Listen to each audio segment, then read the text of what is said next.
నా ఇల్లు మీరు వేరే ఇంటర్లో నా కారు అంటాడు. ఇప్పుడు నా కారు ఏంటో చెప్పా కదా, 2 చేతులు మారిన కారు.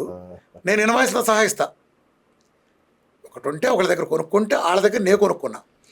అది దాని పీరియడ్ 2024. అది దానికి 2 సంవత్సరాలు ఉంది తేడా. నేను కొన్న పీరియడ్కి దానికి 2 ఏళ్ళు తేడా ఉంది క్యాలెండర్లో. 2 ఏళ్ళు తేడా ఉంది బండికి. ఇది నేను చూపించలేకపోతే ఆ కారు నీకు రాసి ఇచ్చేస్తా. చూపిస్తే నాకేమవుతావు చెప్పు. ఓపెన్ ఛాలెంజ్ కదా. అంటే 2 ఏళ్ల బండి నేను కొందరు ఎదనములేనా? అది మామూలు బండి లెక్కగా. నువ్వు కొంత కొన్నా నువ్వే చెప్పావు. నాకు 80 మంది పని చేస్తున్నారు. ఇన్నేళ్ళు 100 మంది. నువ్వు అడుక్కుతిన రోజుల్లో, జనాలు అడుక్కుతిన ప్రజలు మోసం చేస్తున్న రోజుల్లో, ఏది యాష్ ఫ్యాక్టరీలు పెడతాను, బూడిది చేసి ప్రపంచంలో కోటేశ్వర అవుతాను, జనాల దగ్గర డబ్బులు వచ్చి అప్పులు చేసి పారిపోయిన రోజుల్లో, నీ సొంతాలను వెన్నుపోటు పొడిచి దొంగ వ్యాపారాలు చేస్తున్నప్పుడు, చైనా నుంచి సరుకులు తెప్పించి ఇండస్ట్రియల్ ప్రజల ఆరోగ్యాలు ప్రాణం చేస్తున్న నికృష్ట పనులు చేసి జనాల జీవితంతో వాడుకున్నప్పుడు చేసిన పనులు చేస్తున్నప్పుడే నేను గట్టి బిజినెస్ రోజులకు వచ్చా. నీకులాగా నేను అమ్మలా. ఈ రోజుకి ఆయిల్ అయినా రేపు నేను చేస్తాను, లీగల్ బిజినెస్ చేసుకుంటా. నేను బతకద్దా? What is wrong? నేను చేసుకుంటా. What is wrong? అస్సలు కాదు. I got every right. నువ్వు చెప్పే కార్పొరేట్ హాస్పిటల్ అన్నీ ఎంతెంత ఉన్నాయి? రామోజీ గారు ఒక హాస్పిటల్లో చచ్చిపోయారు, లేదా రామోజీ గారు వాళ్ళ అబ్బాయి, మీకు తెలుసు. కృష్ణ గారు, రామారావు, 3 మంది ఉన్నారు కదా. వీళ్ళందరూ చచ్చిపోయిన హాస్పిటల్ డబ్బులు లేకుండా చేశారా? ఎందుకు చేస్తారు? మొన్న ఒక ఆయన ఎక్స్ మినిస్టర్, పెద్ద సెలబ్రిటీ రాష్ట్రంలో, ఆయనకి చిన్న కిడ్నీ ప్రాబ్లం, చిన్న క్యాన్సర్ ప్రాబ్లం. 15 రోజులు చచ్చిపోతారని మీరు అని చెప్పింది ఒక పెద్ద హాస్పిటల్లో. 70 లక్షలు బిల్లు వేశారు. ఆయన ముఖాన్ని చెప్పారు 15 రోజులు చచ్చిపోతారని. నేను వెళ్ళి చూసా. చెప్పు తీసుకొట్టినా నా కొడుకు అని చెప్పా.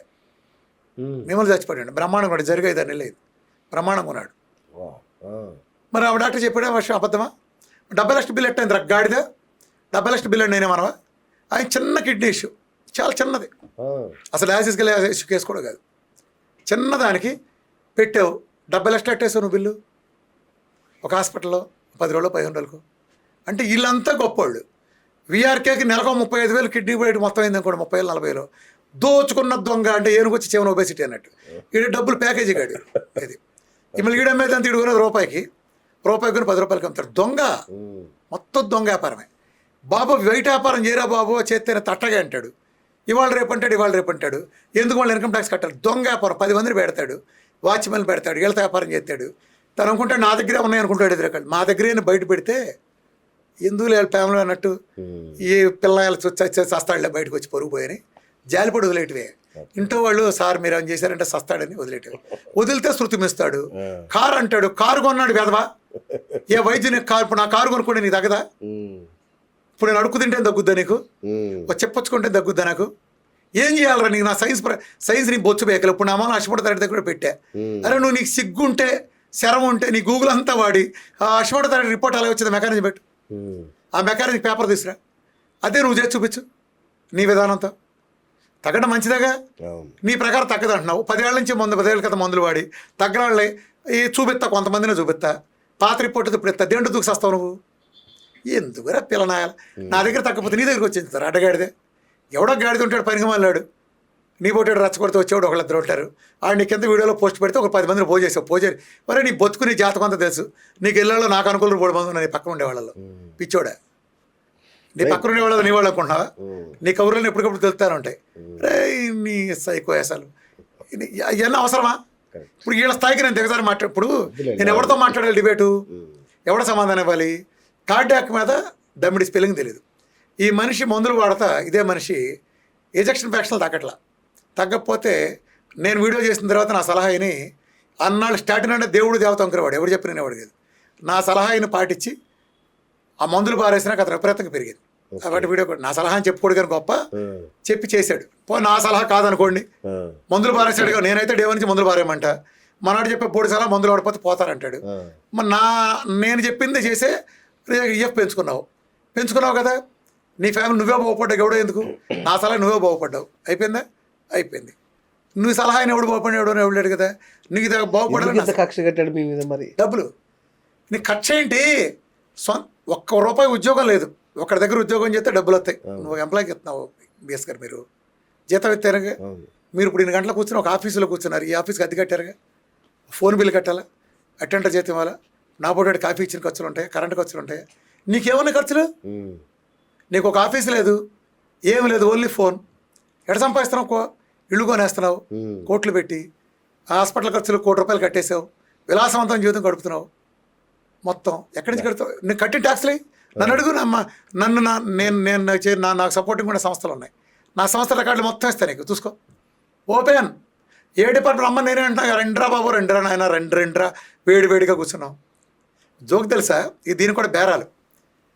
నా మీద నాకు వర్క్లు ఆపేశారు, నేను తప్పు చేస్తున్నానని, నాకు వర్క్లు ఇస్తే నేను మీ మీద దాడి చేయను. మా వాళ్ళతో బేరాలు మా దగ్గర ఉన్న రికార్డులు. నాకు వర్క్లు ఇచ్చేయండి, మీ మీద ఏగవాళ్ళని కూడా చూసుకుంటా, ప్యాకేజ్. అరే నీ దొంగ సరుకు మాకు అవసరంలా అని మేము చెప్పాం. నీ ఇచ్చి మేము జనాల ప్రాణాలు తీయలేం అని చెప్పినందుకు ఇప్పుడు ఈ దాడి. మరి సంవత్సరం నుంచి బాగుంది, ఇప్పుడు మా మీద ఎందుకు పడుతుంది దాడి? ప్రజలు అర్థం చేసుకోండి. మాకు సప్లై అంటే మాకంటే నాకు డైరెక్ట్ కాదు, నా సప్లైయర్ సప్లై చేయడం.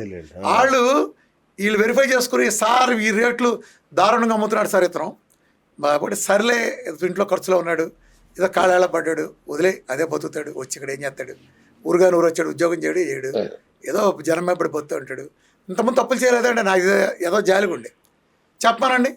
నా పేరు మీద కోట్లు సంపాదించలేదు, కోట్ల వ్యాపారం జరిగిందో లేదో, దొంగ వ్యాపారం, అదంతా దొంగ వ్యాపారం అంటే అతను దొంగ. అప్పుడు అతను అనొచ్చు, దొంగ వ్యాపారం నేను చేయనీలే. ఇతను చేసిన దాన్ని వాళ్ళు ట్యాక్సులు కట్టి, అంటే డబుల్ ట్యాక్స్ పడింది ఇలా ఫైన్, అంతే తేడా.